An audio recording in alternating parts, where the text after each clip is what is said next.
Now, I'm going to go to Liberal Senator and former Ambassador to Israel, Dave Sharma, in just a moment. But first up, I want to show you what's been happening in England, where they've had their worst riots in more than a decade. They were triggered in large part by the alleged stabbing murder of those 3 young girls in Southport in the north of England. But all sorts of antagonism has come to the fore here, racism and antagonism towards immigrants. Here's the latest from Sky News UK.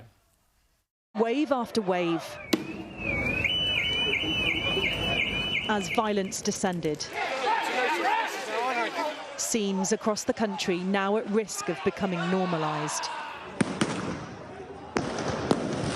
Among the worst, Liverpool, parts of it set on fire, including a library. A hotel housing asylum seekers, targeted by rioters.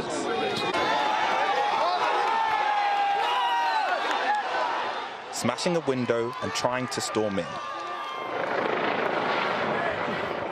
The group also targeted the officers trying to protect the building, their weapons, anything they could get their hands on, burning objects in their way.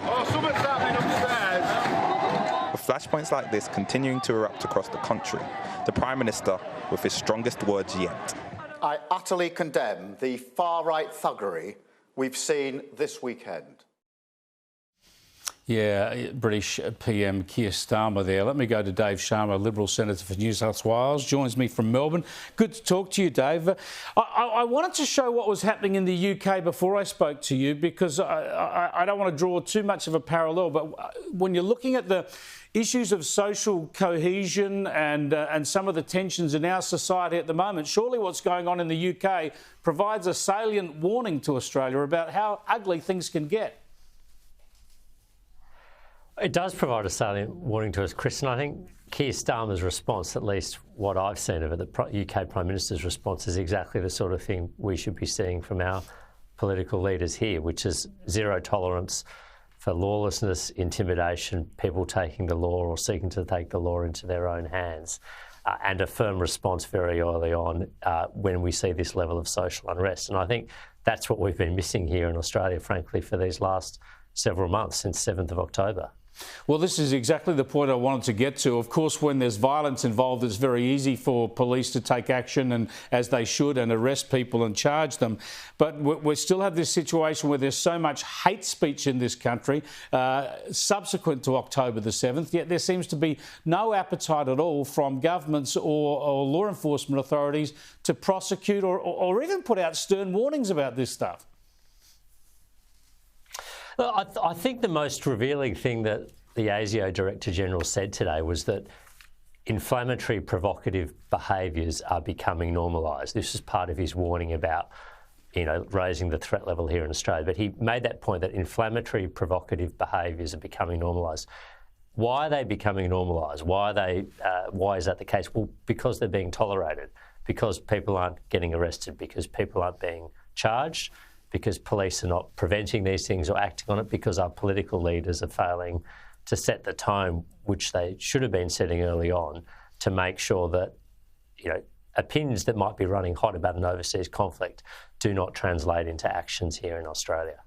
Oh, I think that's such an important point, because we've been watching this unfold now for 10 months, and it's almost as if the authorities have been sitting back and watching, and then, as you say, that it's becoming normalised. Well, you don't. That's the whole point. We don't want this to become normalised.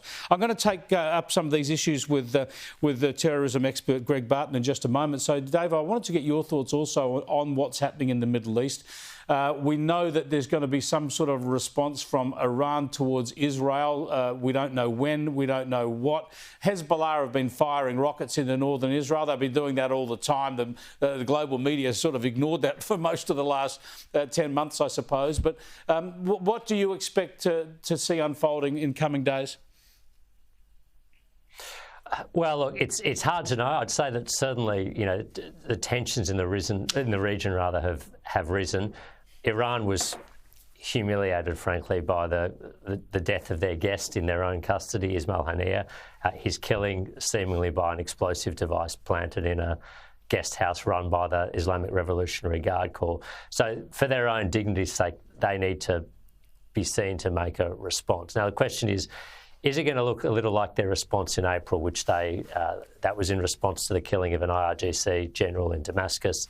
They telegraphed it well in advance. It was designed to rattle a sabre, if you like, but not to cause any damage. They fired some 300 missiles and cruise drones against Israel. They were all shot down. No one was killed. No one was harmed. And that was the end of the story. Are we going to see something similar, or are we going to see something that actually escalates things? We don't know. We're right to be on high alert. We're right to be warning our citizens in Lebanon that they should leave and shouldn't be travelling. We're right to be warning our citizens in Israel to have a heightened sense of security awareness.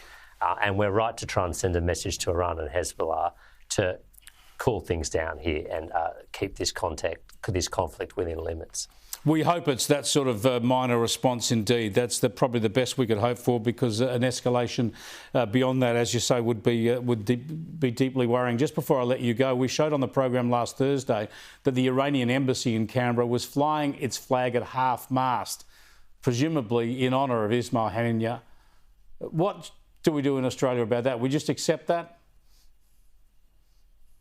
Well, I mean, what these events of the last week have revealed is that the Israel-Hamas conflict is really a proxy war, and the bigger conflict here is between Iran on one side and all its proxy actors, Hezbollah in Lebanon, the Houthis in Yemen, Hamas in Gaza, and countries that prefer to preserve their freedom and dignity and liberal values and freedom of the press, countries like Israel, and also modernising Arab countries in the region.